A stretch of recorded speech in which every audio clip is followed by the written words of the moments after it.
I think that any time we forgive someone, when we feel deeply hurt, we have to come to a point in our lives where it's just not worth being unforgiving anymore. I have not come nearly as far as Debbie with her with forgiveness. I'm still angry at the men that did this. Even though one of them's dead, I'm still angry.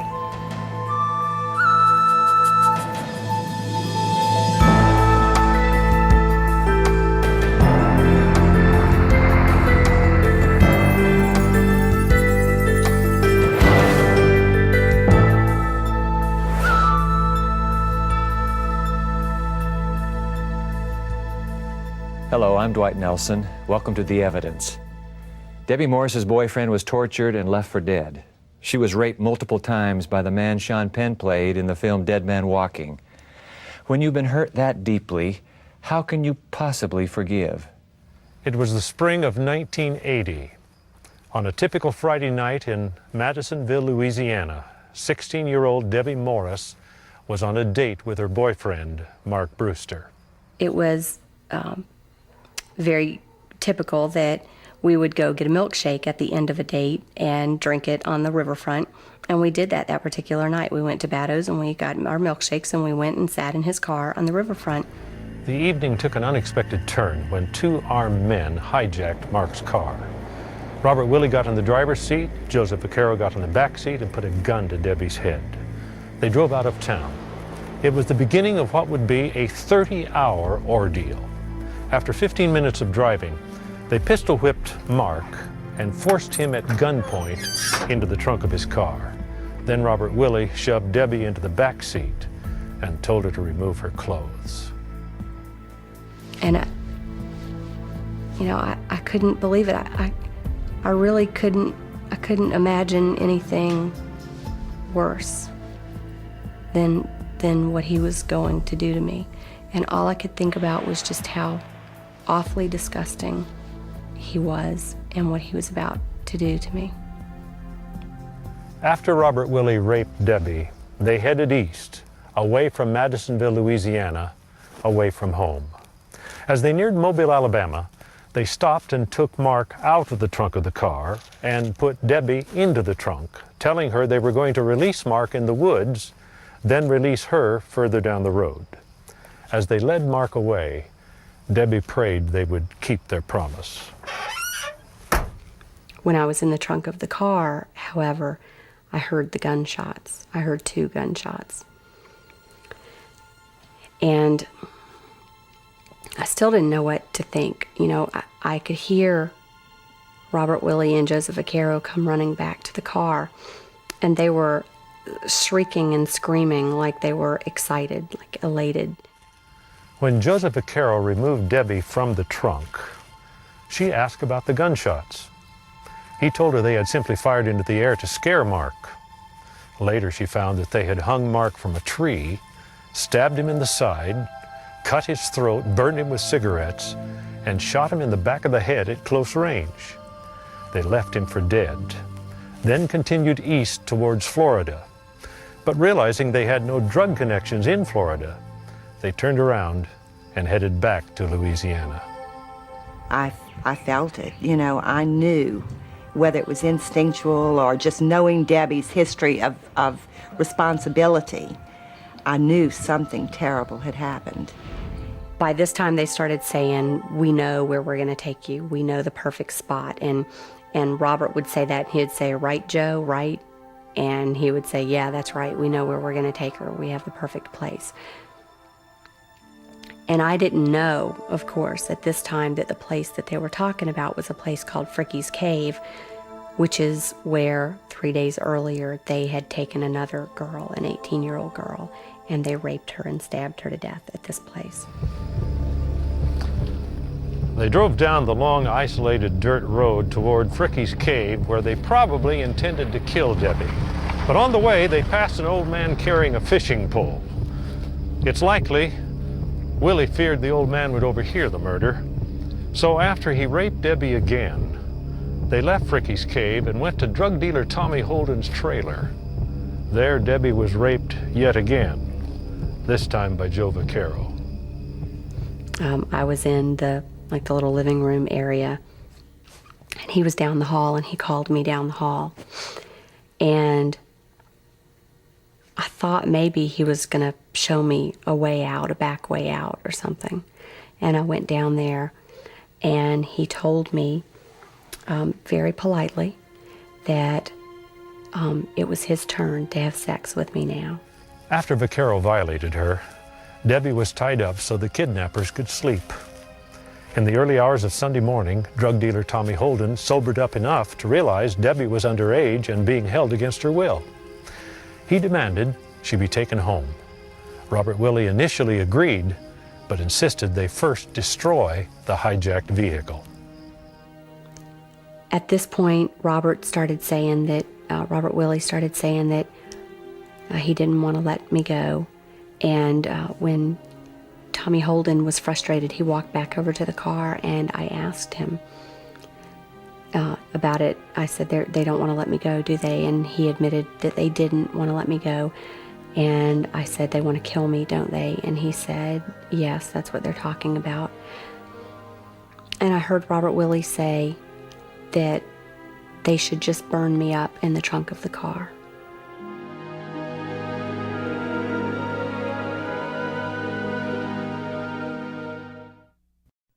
We learned English. Your kids can too. Just watch Hello Channel.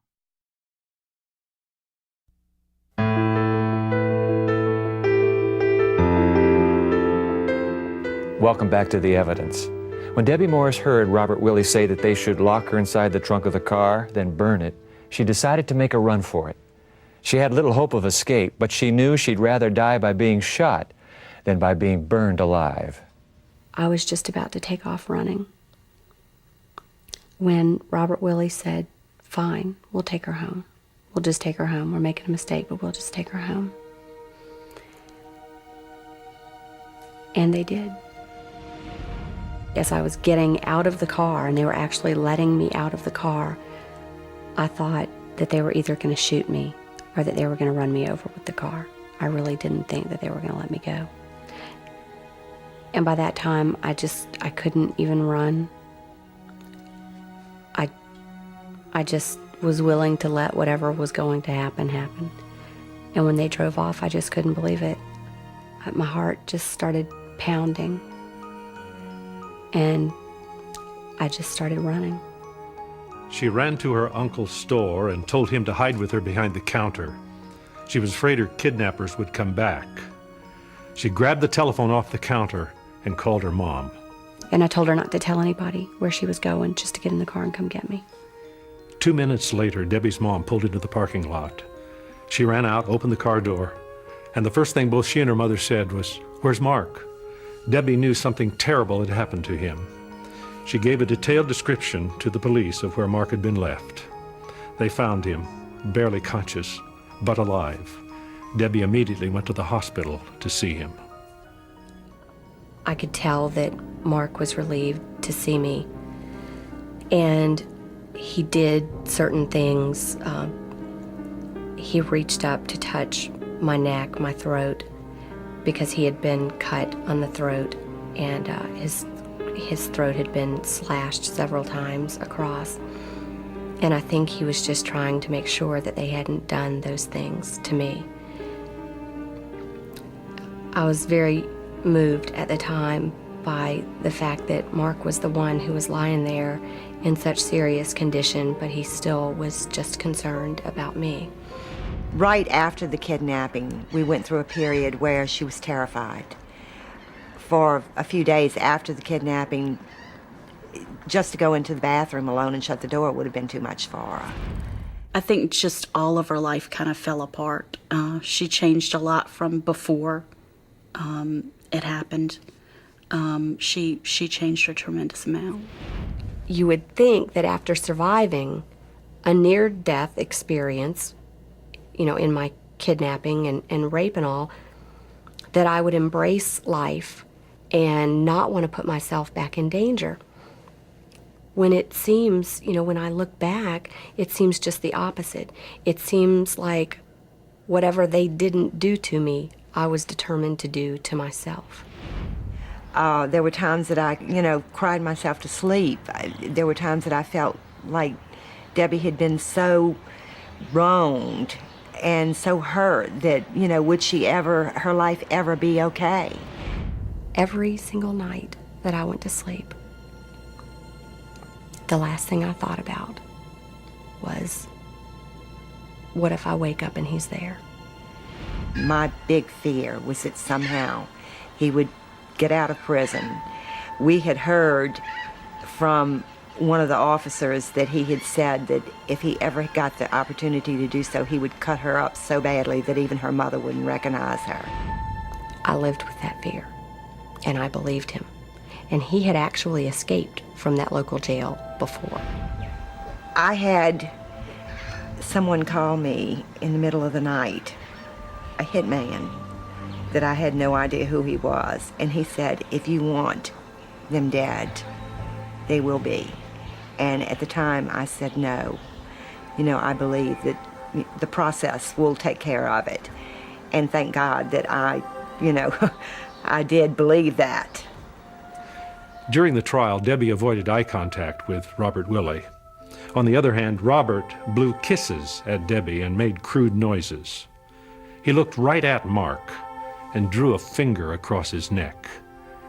He bragged of other crimes he had committed and referred to himself as Jesse James. Like Jesse James, he was finally sentenced to death.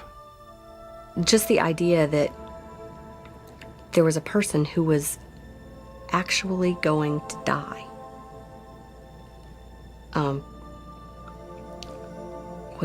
it was hard to comprehend, really. And I started envisioning them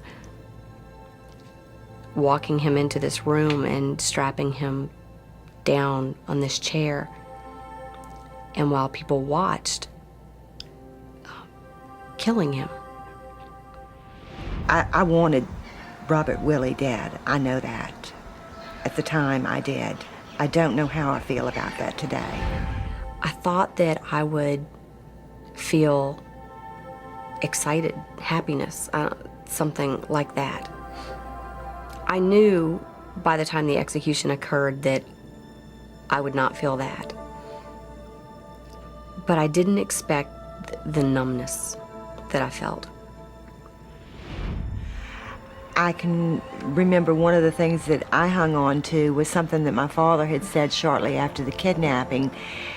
He said, he said, for some reason, for Debbie to have survived this, God had a plan for her. He said something good will come out of this because otherwise she'd be dead. God had a plan. And I kept trying to realize what that plan could be. Today I know. On December 28, 1984, Robert Willie was executed. Justice may have been served. But did Robert Willie's death heal the wounds? We'll talk to Debbie Morris and her mother, Sharon Ratliff, about what came next, right after this.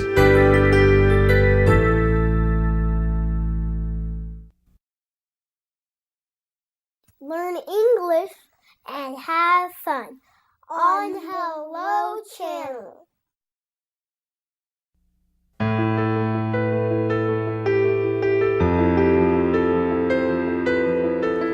In her book, Forgiving the Dead Man Walking, Debbie Morris recounts the story, really the chilling story of her kidnapping and subsequent ordeal. She and her mother are here to talk about that journey, a journey step by step toward forgiveness. Debbie, glad to have you. Sharon, welcome to The Evidence. Our last segment ended with you describing your emotions as you came closer and closer to the day of Robert Willie's execution. What was going on inside on that day?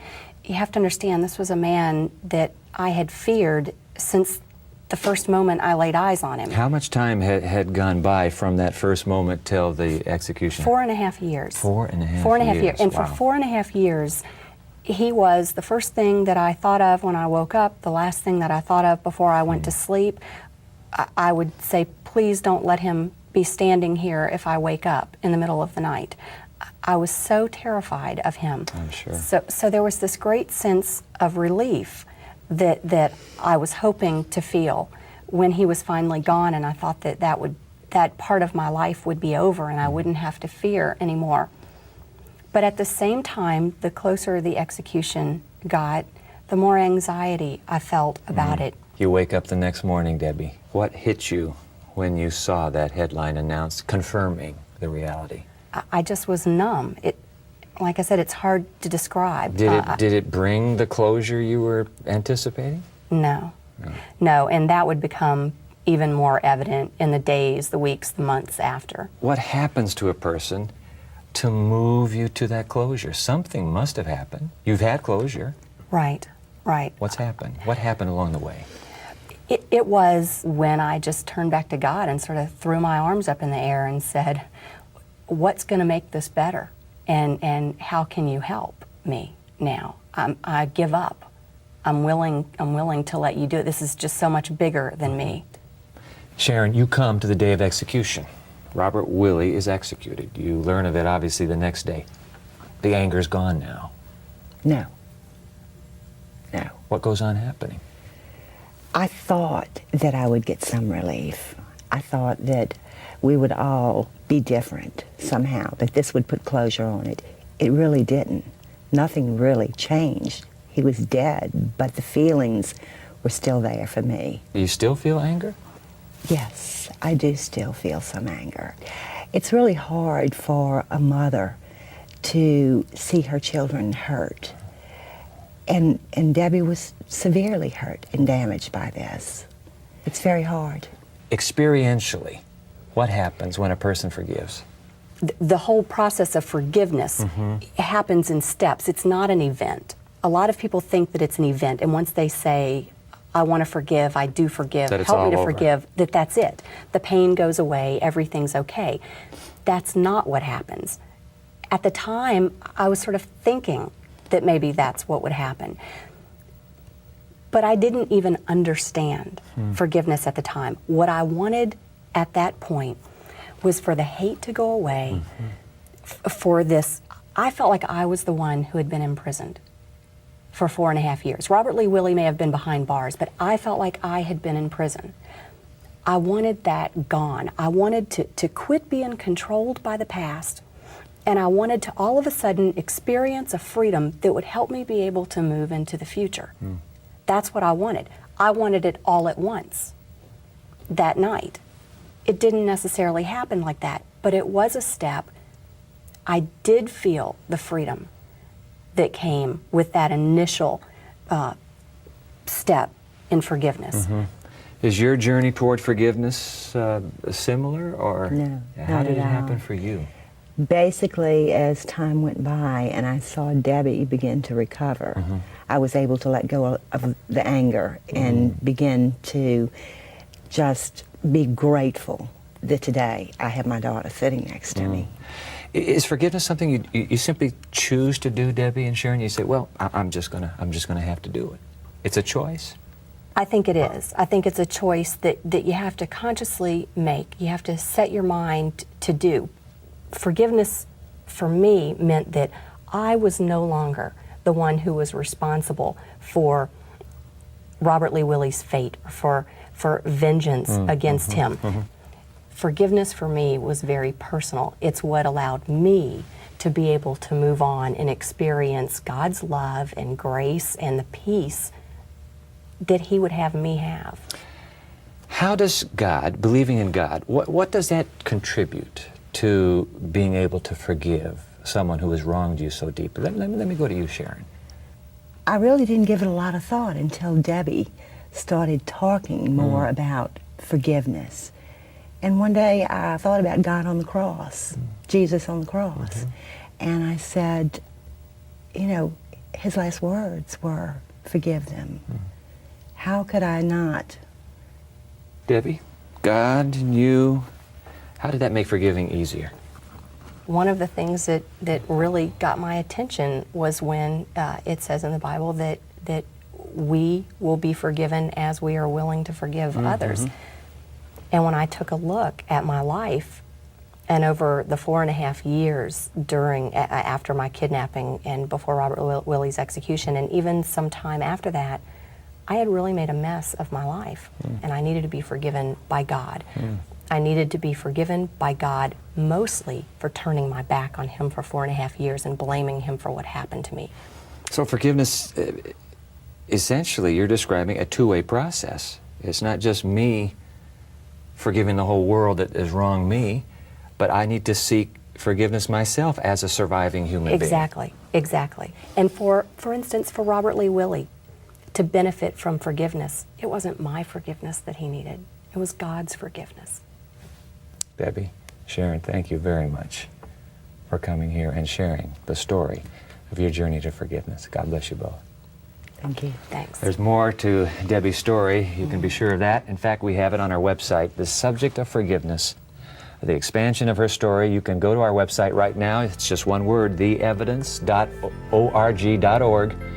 I'm going to be back in just a few moments with some concluding thoughts.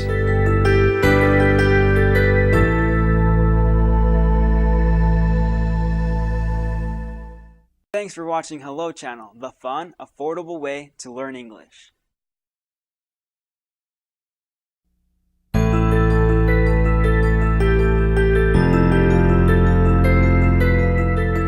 One thing that intrigues me about Debbie Morris's remarkable story is the motivation behind her act of forgiveness. Debbie tells us she did this not because the man who assaulted her somehow deserved her pardon. She did it for her own good. In her book, she writes that a refusal to forgive would have meant hanging on to her pain, to her shame, to her self-pity. Debbie forgave in order to find healing. For her, it came as a gift from God. Now, it's true, forgiveness, whether divine or human, doesn't justify the terrible things that happened to us. Nor is forgiveness a way of pretending it wasn't so bad after all. It's a way of finally being set free from the hurt. Forgiveness is a divine way to take back our lives. That's what I think. I'm Dwight Nelson. Join us next time for more of The Evidence.